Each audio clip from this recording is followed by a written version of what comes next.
Hi guys, welcome and welcome back to our YouTube channel That Bengali नखरा। तो हम फिर से आ गए हैं एक और रियल हॉरर स्टोरी के साथ। तो चैनल पे अगर न्यू हो तो सब्सक्राइब कर लेना। So without further ado let's get started. तो आप और हम में से ऐसे बहुत सारे लोग होंगे जिनको क्लब में जाना, पार्टी करना, मौज मस्ती करना और दोस्तों के साथ मिलके क्लब में जाके डांस करना, खाना पीना बहुत ज्यादा पसंद है। आप सोचो कि आप अपने दोस्तों के साथ क्लब में डांस कर रहे हो, मौज मस्ती कर रहे हो और किसी की बुरी नजर आप पर हो।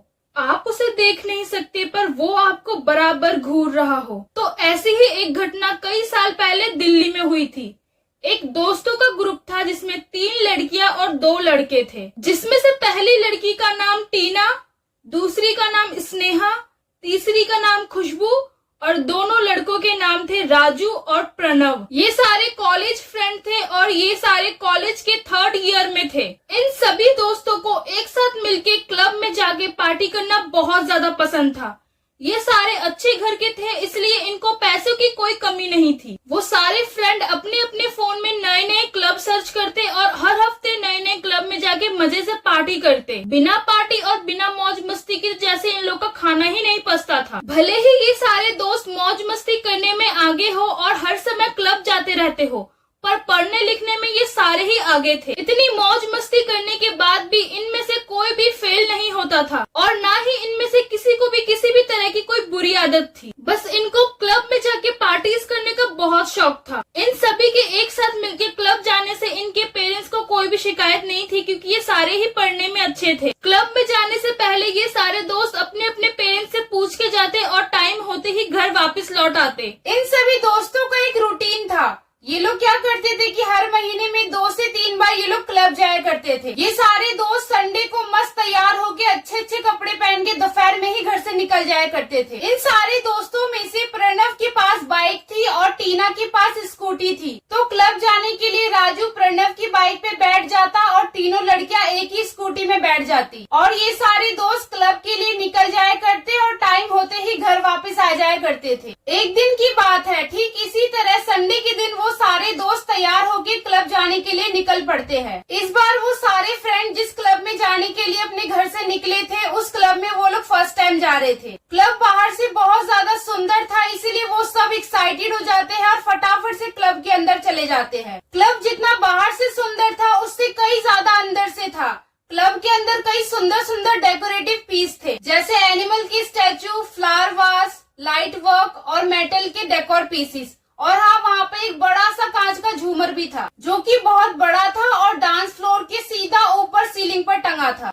अंदर का इतना सुंदर एम्बियंस देख के वो सब खुशी से फूल ही नहीं समाते हैं और बहुत ज्यादा मस्ती करते हैं और स्टेज पर डांस करने लगते हैं। वो लोग इतना डांस करते हैं कि डांस करते करते थक जाते हैं। तो राजू उन सबसे बोलता है कि यार कब तक डांस करते रहेंगे, कुछ खाएंगे भी कि नहीं? मुझे बहुत ज्यादा भूख लगी है, चलो जाके पहले कुछ खाते हैं फिर दोबारा आके डांस करेंगे। तो खुशबू कहती है कि हाँ यार मैं भी बहुत ज्यादा थक गई हूँ, चलो जाके कुछ खाते हैं। तभी स्नेहा, टीना और प्रणव कहते हैं कि हम लोग बिल्कुल भी नहीं थके हैं, तुम लोग जाके खाओ, हम लोग तुम्हें थोड़ी देर बाद ज्वाइन कर लेंगे। प्रणव कहता है कि सारा खाना मत खा लेना, थोड़ा बहुत हमारे लिए भी छोड़ देना। तभी टीना कहती है कि हाँ भाई इतना भी ज्यादा खाना मत खा लेना कि तुम लोग हिल ही ना पाओ, डांस तो दूर की बात है। वो सारे लोग हंसने लगते हैं और राजू और खुशबू साइड में कुछ खाने चले जाते हैं और प्रणव, टीना और स्नेहा फिर से डांस करने लग जाते हैं।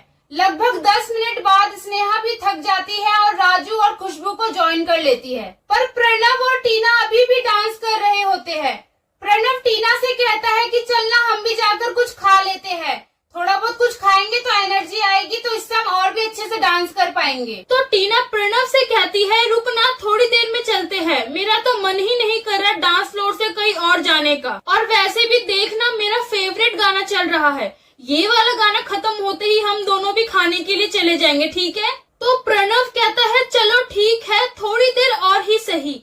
और ये कहने के बाद जैसे ही वो दोनों डांस करने लगते हैं कि तभी डांस फ्लोर के ठीक ऊपर टंगा हुआ बड़ा सा कांच का झूमर टीना के सिर पे आके गिर जाता है। वो कांच का बड़ा सा झूमर जिसका इंटीरियर मेटल का होता है वो टीना के सिर पे इतनी जोर से आके गिरता है कि टीना की गर्दन की हड्डी टूट जाती है और उसकी इंस्टेंट उसी डांस फ्लोर के ऊपर मौत हो जाती है। ये सब इतना जल्दी हुआ होता है कि कोई भी कुछ भी कर नहीं पाता, सब हड़बड़ाने लगते हैं। ये सब कुछ इतना जल्दी हुआ होता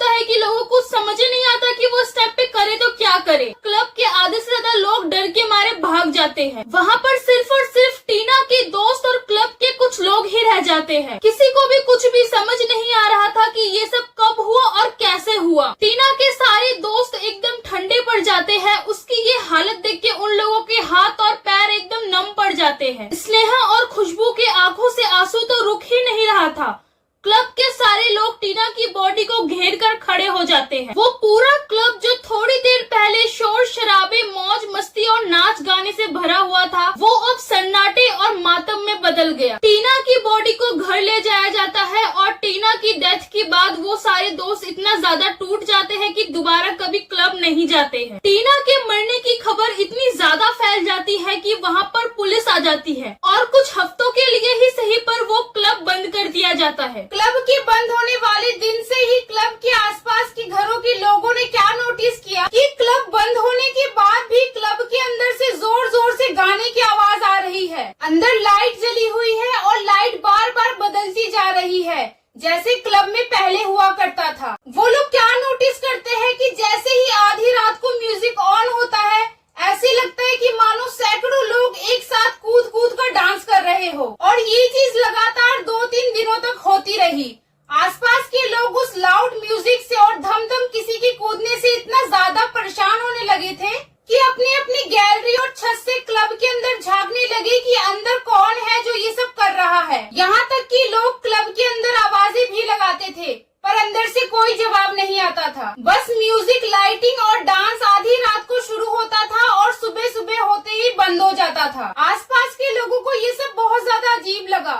वो लोग सोचते थे कि बाहर से क्लब बंद होने के बाद भी इतने सारे लोग क्लब के अंदर कैसे जा सकते हैं। वो लोग सोचते हैं कि कई क्लब के अंदर जाने का कोई और दरवाजा तो नहीं है जहाँ इतने सैकड़ों लोग एक साथ घुस जाते हैं, पार्टी करते हैं और सुबह सुबह तुरंत निकल जाते हैं। इस चीज की जांच पड़ताल के लिए वो लोग दोबारा से पुलिस को बुलाते हैं। पुलिस ने क्लब के चारों ओर अच्छे से देखा, पर उन्हें मेन गेट के अलावा जिसमें बड़ा सा ताला लगा हुआ था, उसको छोड़कर और कोई भी जगह नहीं दिखा जिसमें से कोई भी इंसान क्लब के अंदर जा सके। पुलिस ने मेन गेट का ताला खोला। ताला खोलने के बाद जब पुलिस और गली के कुछ लोग क्लब के अंदर जाते हैं, तो वो लोग क्या नोटिस करते हैं कि बिना पंखा और एसी के क्लब के अंदर एक अजीब सी ठंडक है। ऐसा लग रहा था मानो किसी ने 10-15 एसी एक साथ चला दिया हो। और सबको ये चीज बहुत ज्यादा अजीब लगी, पर किसी ने भी इस चीज को ज्यादा सीरियसली नहीं लिया। क्लब की अच्छी तरह से छानबीन करने के बाद भी उन्हें कोई भी अंदर नजर नहीं आया, तो वो सारे वहाँ से बाहर निकल जाते हैं। पुलिस वाले कहते हैं कि जब रात को यहाँ पे हलचल होती है तब हम यहाँ पे आएंगे, अभी फिलहाल के लिए हम जा रहे हैं। फिर से जब रात के समय पर क्लब के अंदर से जोर जोर से म्यूजिक की आवाज आती है और ऐसा लगता है जैसे सैकड़ों लोग डांस कर रहे हो, तो वो लोग फिर से पुलिस को वापस बुला लेते हैं। पुलिस की टीम क्लब के अंदर जाके क्या देखती है कि म्यूजिक जोर जोर से बज रहा है और लाइटिंग बार बार चेंज हो रही है जैसे कि पार्टीज में हुआ करती है, और जोर जोर से उछलने कूदने की आवाज आती है, पर उन्हें वहाँ पर कोई भी इंसान नहीं नजर आ रहा होता है, जिसे देख के उनको कुछ भी समझ नहीं आ रहा होता है। वो बस एक दूसरे की शक्ल की ओर देख रहे होते हैं, पर उनमें से किसी के पास भी इस चीज का कोई जवाब नहीं होता है। पूरी छानबीन करने के बाद जब वो लोग देखते हैं कि वहाँ पे कोई भी नहीं है, तो वो सारे वहाँ से वापस आने लगते हैं। जैसे ही वो लोग सीढ़ियों तक पहुँचते हैं, पीछे से उनको इतनी जोर से धक्का आता है, वो लोग एक के ऊपर एक सीधा सीढ़ियों से नीचे गिर जाते हैं और मेन गेट के सामने आ जाते हैं। वो धक्का इतनी जोर से होता है कि उनमें से कई लोगों को चोट लग जाती है, पर उनमें से किसी को भी यह समझ में नहीं आया कि इतनी खतरनाक तरीके से, इतने फोर्स के साथ उन लोगों को किसने धक्का मारा, क्योंकि पीछे मुड़ के देखने पर उनको कोई भी नजर नहीं आया। पुलिस को भी ये केस बिल्कुल भी समझ नहीं आया, इसीलिए उन्होंने ये केस बंद कर दिया और दोबारा वहाँ पे कभी नहीं आए। क्योंकि वो क्लब लीगल था, इसलिए 3-4 हफ्तों के अंदर वो क्लब फिर से खुल गया। फिर से देर रात तक वहाँ पर पार्टीज होना शुरू हो गया। लोग दूर दूर से आते थे वहाँ पर पार्टीज करने के लिए। सब कुछ पहले जैसा होने लगा, पर क्लब के खुलने के बाद से ही वहाँ पे कुछ न कुछ हादसा होता रहता था। किसी के ऊपर अचानक से कुछ गिर जाता था, किसी का पैर मुड़ जाता था, या फिर किसी की तबीयत अचानक से खराब हो जाती थी। कोई सीढ़ियों से नीचे गिर जाता था, कोई चक्कर खा के गिर जाता था। यानी जो कोई भी उस क्लब में आता पार्टी करने के लिए, उसके साथ कुछ न कुछ गड़बड़ जरूर होता, जिस वजह से क्लब में कई लोग वापस आना बंद कर दिए थे। एक दिन की बात है, शाम से ही क्लब में पार्टी चल रही थी। लोग वहाँ पे बहुत ज्यादा एंजॉय कर रहे थे।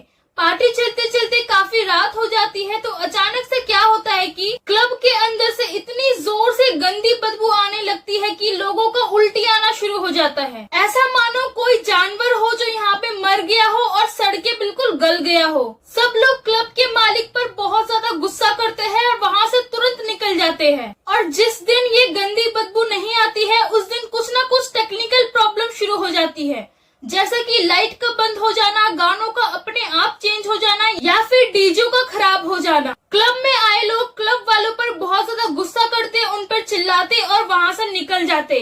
ऐसे ही डेली कुछ न कुछ हो रहा था जिससे कि वहाँ पे पार्टी करने में लोगों को प्रॉब्लम हो रहा था और लोग वहाँ से निकल जा रहे थे। डेली क्लब से लोगों का चले जाने की वजह से और क्लब में कम आने की वजह से क्लब वालों को बहुत ज्यादा नुकसान हो रहा था, जिससे उस क्लब की बहुत ज्यादा बदनामी हो रही थी। लोगों ने उस क्लब में आना बिल्कुल ही बंद कर दिया था, जिससे उस क्लब का मालिक बहुत ज्यादा परेशान हो गया था। उसको कुछ समझ नहीं आ रहा था कि आखिर उसके क्लब में ये सब क्या हो रहा है और ये सब कौन कर रहा है। उसने सोचा कि मुझे सब पता लगाना ही पड़ेगा, वरना मैं डूब जाऊंगा और आखिर में मुझे ये क्लब बंद करना पड़ेगा। ये सब पता लगाने के लिए उसने सोचा कि मैं यहाँ कल कोई भी पार्टी नहीं रखूंगा। कल शाम को मैं जल्दी यहाँ पर आऊंगा और चुपचाप से कहीं पे इस क्लब में छुप जाऊंगा और सब कुछ पता लगाने के बाद ही यहाँ से निकलूंगा। जैसे कि उसने सोचा था, वो उस दिन कोई भी पार्टी नहीं रखता है और शाम होते ही जल्दी से क्लब पहुँच जाता है। पर उसे बिल्कुल भी पता नहीं था कि ये शाम उस पर बहुत ज्यादा भारी पड़ेगी। क्लब के अंदर पहुँचते ही वो सब कुछ पता लगाने के लिए एक टेबल के नीचे छुपकर बैठ जाता है। उसे टेबल के नीचे बैठे हुए 10 मिनट ही हुए होंगे कि तभी क्लब के सारी लाइटें ऑन हो जाती है और म्यूजिक भी ऑन हो जाते हैं और किसी की जोर जोर से कूदने की आवाज आने लगती है, पर उसे वहाँ कोई भी नजर नहीं आता। और जैसे ही वो पीछे मुड़ता है तो वो क्या देखता है, उसके ठीक पीछे एक लड़की खड़ी है जिसकी गर्दन लटकी हुई थी, ऐसा मानो उसके गर्दन की हड्डी टूट गई हो और उसका पूरा चेहरा चोटों से भरा हुआ था। ऐसा मानो जैसे कि उसका चेहरा किसी चीज के नीचे कुचल गया हो और वो बस उसे देखकर जोर जोर से हंस रही थी। वो आदमी सोचता है कि कोई इंसान इतनी बुरी हालत में कैसे जिंदा हो सकता है। वो आदमी उस लड़की को देखकर इतना ज्यादा डर जाता है कि वहाँ से जल्दी से भागने लगा। जैसे तैसे वो सीढ़ियों तक पहुंचा कि उसको पीछे से इतना जोर से धक्का आया जिससे कि वो सीधा सीढ़ियों से नीचे जाके गिरा और उसका सर मेन गेट पे जाके लग गया, जिस वजह से वो आदमी बेहोश हो गया और साथ ही उसका एक हाथों में फ्रैक्चर तक हो गया और वो पूरी रात वहीं पर पड़ा रहा। सुबह हलचल होने पर कुछ लोगों ने उसे वहाँ पर बेहोश पड़ा देखा तो उसे हॉस्पिटल लेके चले गए। एक आधे हफ्ते के बाद रिकवर होने के बाद वो क्लब का मालिक अपने साथ एक ओझे को लेके आता है और उन्हें सब कुछ बताता है कि पिछले कुछ दिनों से उसके क्लब में क्या क्या हो रहा है और उसके साथ जो घटना हुई थी वो उसके बारे में भी बताता है। जैसे ही वो ओझा क्लब के अंदर जाता है, वो क्लब को देखते ही समझ जाता है कि यहाँ पे किसी काली शक्ति का साया है। वो ओझा उस क्लब के आदमी से पूछता है कि क्या यहाँ पे 15 से 20 दिन पहले कोई हादसा हुआ था? तो वो आदमी कहता है कि हाँ, मेरे पार्टनर्स ने मुझे बताया कि एक दिन पार्टी चल रहा था और सीलिंग के ऊपर लगा हुआ झूमर एक लड़की पर आ गिरा और उस लड़की की इंस्टेंट वहीं पे मौत हो गई। तो वो ओझा बोलता है कि हाँ, ये उसी लड़की की आत्मा है जो यहाँ पे मरने के बाद भी आतंक मचा रही है। यानी वो टीना की ही आत्मा थी जो दुर्घटना की वजह से मरने के कारण इस क्लब में भटक रही थी। वो ओझा टीना की आत्मा को